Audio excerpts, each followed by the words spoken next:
Sail honetan maiz hitz egin dizuet evoluzioari buruz.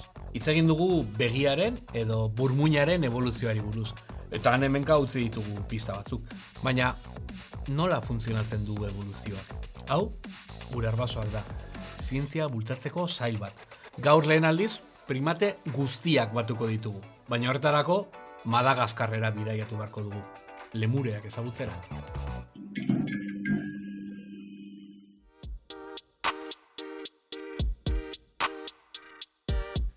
Madagaskar filmak kontatzen digu New Yorkeko zotik Kenyara eramango dituzten Afrikako animalia batzuk nola amaitzen duten Madagaskar uhartean. Lemurren komunitate batean eta fosa harrapakarien artean.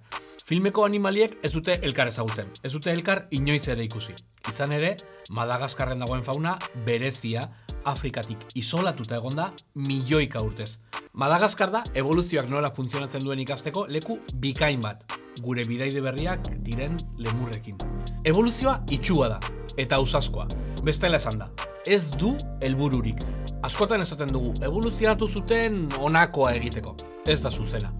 Hitz egiteko modu bat, baino ez da. Evoluzioa ekidin ezina dela, esan dizu sarreran. Esaldi hori ulertzeko, evoluzioak nola funtzionatzen duen ulertu behar dugu. Ea labur azaltzen duen. Aurreko ataletan, aipatu dugu nola mutazioen ondorioz gure arbasoren batek isatsa galdu zuen. Bi talde sortu zirela esan genuen, isatsdunak eta isatsgabeak. Bi talde horiek jada ezin ziren nahaztu. Aipatu dugu ere, espezie baten periferian bizi zen talde txiki baten baitan beste espezie bat sortzitekela. Eta aipatu dugu ere nola mundu berriko tximinoen arbasoek Atlantikoa zeharkatu zuten eta bertan evoluzionatu zuten. 3 modu dira espezie berriak sortzeko. Bi taldetan zatitzea, periferian bizi direnen isolamendua edo esparru berri batera iristea. Talde berriak sortzeko prozesu horiei espeziazio deitzen zaio. Eta 3 hauek baino aukera gehiago daude. Madagaskarren gertatutakoa, 3. motakoa da. Berriro ere, itsasoa zeharkatu zuen baltsa vegetal bat dugu eta gainean, kasu honetan, lemur guztien arbasoa. Lemureak strepsirriniak osatzen duten bi taldeetako bat da. Gogon duzue gure taldea sudur lehorrena zela? Primateen beste taldea sudur bustiena da. Txakurrek edo behiek bezala mutur ezea dute. Euren arbaso fosilak aurkitu ditugu Egipton zein Kenyan. Baina gaur egun lemureak Madagaskarren soilik bizi dira.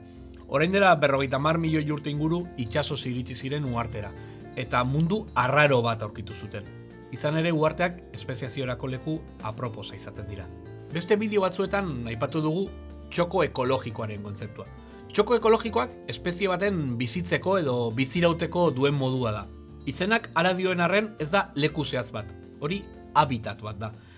Evoluzioa itxua da, eta ausaz funtzionatzen du. Probabilitate oso gutxiko elementuekin egiten du aurrera.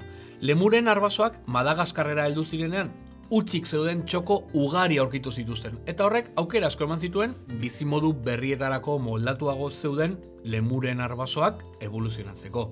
Eta baliatu zituzten, bai horixe. Gure arbasoak sailaren lehen moraldiko primate bitxienetako bat aipatzen amaituko dugu. Aiea. Izen zientifikoz Daubentonia madagascariensis.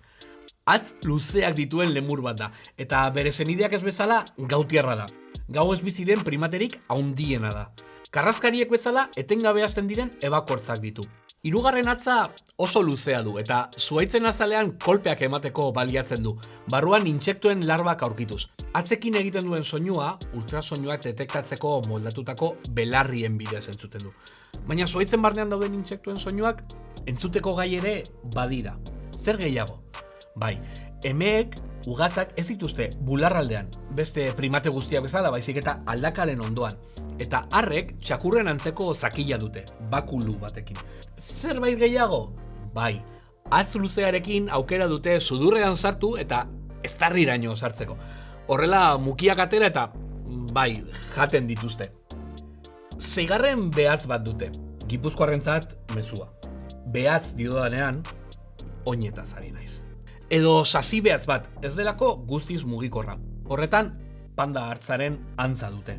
Aiea evoluzioaren ausazkotasunaren adibide bikaina da. Hau ere, desagertzeko arriskuan dagoen animalia. Madagaskarren gaueko espiritu gaiztotzat dute.